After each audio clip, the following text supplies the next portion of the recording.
Ndarja papritur nga jeta e të vëllait ka tronditur thellësisht Emma Andrean. Ajo ende nuk po mundet të besoj ato që ka ndodhur. Enea nuk ishte vetëm vëllai i saj, por edhe pjesë e shpirtit të saj, sepse ai ishte binjaku i Emës. Dihet që lidhja mes binjakëve është shumë e fortë dhe e veçantë.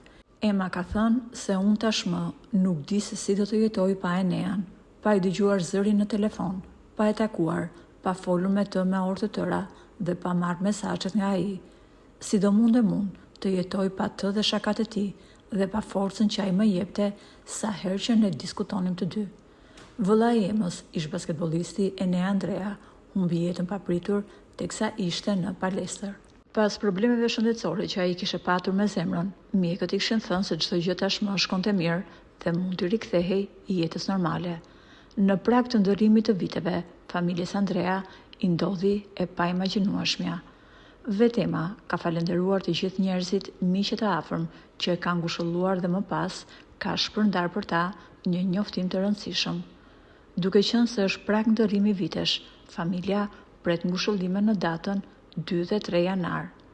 Humbja e Enea Andreas përbën një goditje të madhe jo vetëm për basketbollin shqiptar, por edhe për media sportive.